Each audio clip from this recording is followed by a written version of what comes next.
वंदे मातरम। नेपाल और भारत में दो स्टेट है, उत्तर प्रदेश और बिहार। दोनों की सीमा जो है नेपाल से लगती है। वहां पे जैसे घास उगता है ना बहुत तेजी से, उसी तरह मदरसाओं की जनसंख्या बढ़ते जा रही है। हम इसका पूरा बायोडाटा आपको बताएंगे। सब उससे पहले हम आपको नेपाल के बारे में कुछ जानकारी दे दें।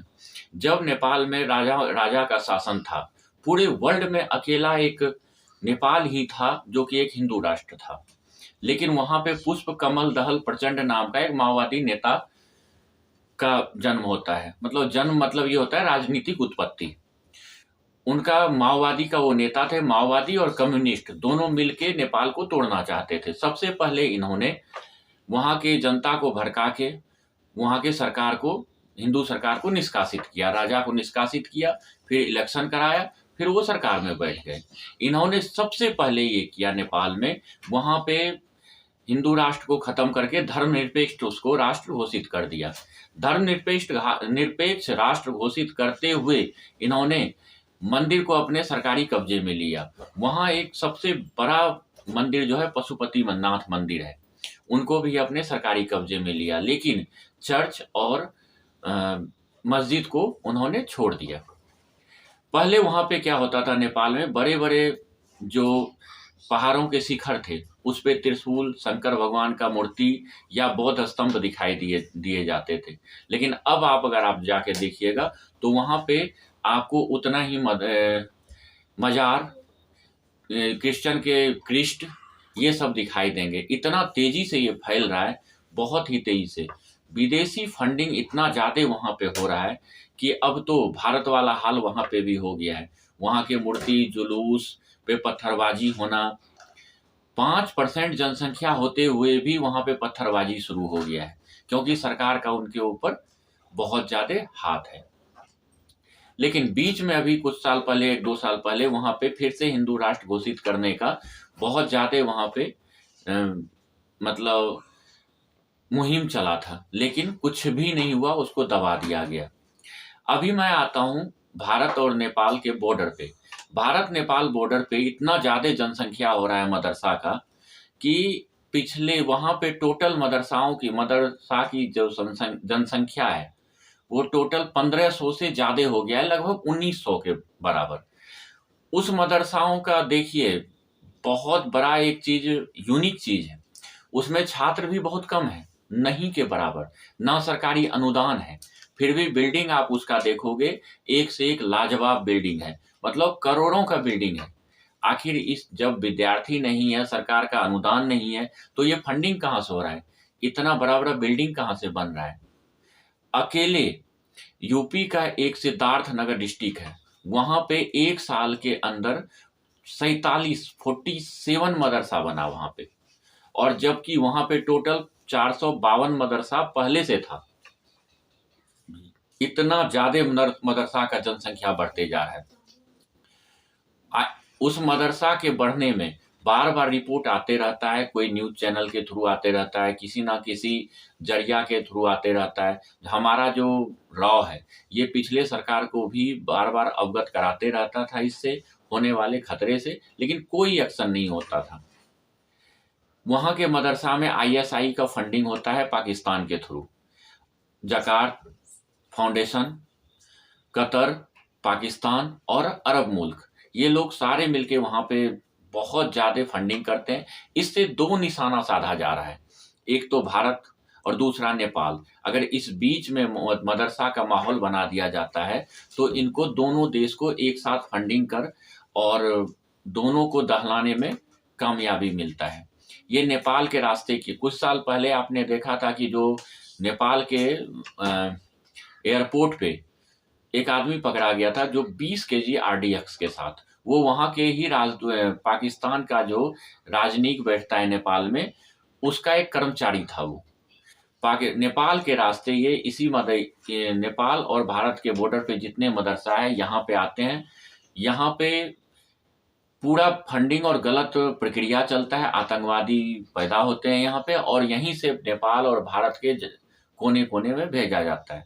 और ये पता नहीं पुराने सरकारों की क्या मजबूरी थी कि इस पे कभी एक्शन नहीं लिया। हो सकता है इनकी वोट बैंक का बात हो, या हो सकता है कहीं मुस्लिम तुष्टीकरण खराब ना हो जाए, इसलिए इन पे कोई भी एक्शन नहीं लिया गया। और आज के डेट में बिहार और उत्तर प्रदेश के नेपाल सटे हुए जो डिस्ट्रिक्ट हैं, पूर्ण हिंदू बाहुल जगह था वो, लेकिन आज के डेट में वहाँ इतना ज़्यादा मुस्लिम मदरसा हो गया है कि हिंदू का गांव अब दूर दूर तक एक आध दिखाई देता है, सिर्फ मदरसा वहाँ नजर आता है।